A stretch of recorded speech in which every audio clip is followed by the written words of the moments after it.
ទឹកសក់វែងមួយឆ្នាំណា2ឆ្នាំទៅឆ្នាំនេះ2ឆ្នាំបដូរខ្លួនឯងទឹកសក់វែងធម្មតាទេទៅខ្លាំង2ឆ្នាំ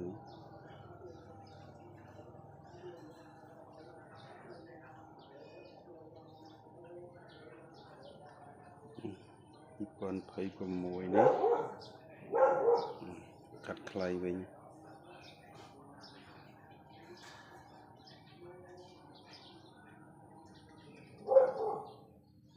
ទៅខ្លាំងមែនតើ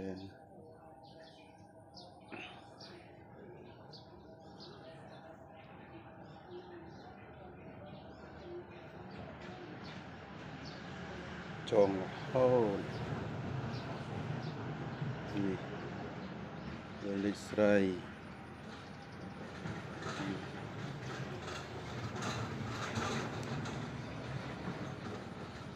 ក៏អ្វីឡើង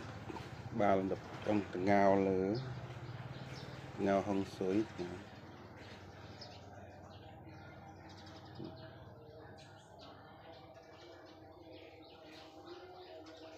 ចុះខែ7ដើមកាត់សក់ខ្លីវិញណាអរគុណខ្លួនឯងធ្វើបានផ្លាស់ប្ដូរខ្លួនឯងបានគ្រប់ទម្រង់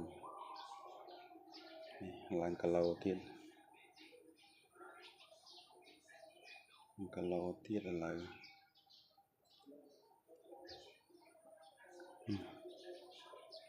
very ខ្លាំងណា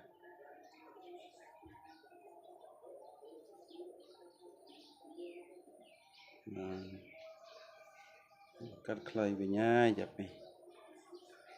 ខែ7នេះកាត់ខ្លីវិញ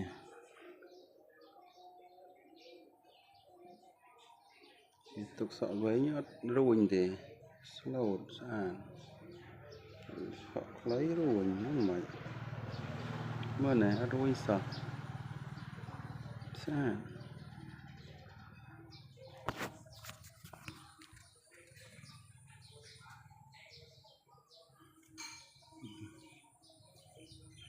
សក់វាជ្រុះហងសក់នឹងតវែងយ៉ាងណាខ្លីពេកអត់កើតតែវារស់ពីលើដែរហ្នឹងចាស់ហើយតើចឹង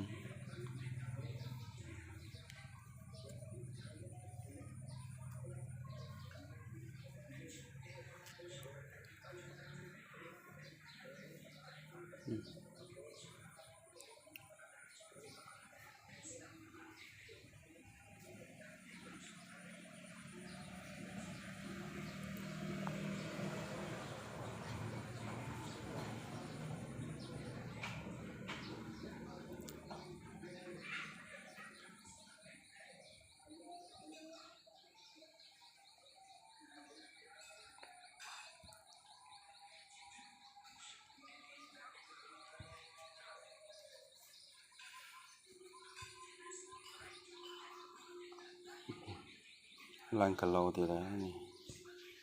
ចុះ90គីឡូហើយពីមុនស្រក81 82ឥឡូវឡើង9ទៀតនេះទេប៉ុណ្ណឹងក៏មកដល់ឡាទៅទៀតហើយទៅពីចុះវិញ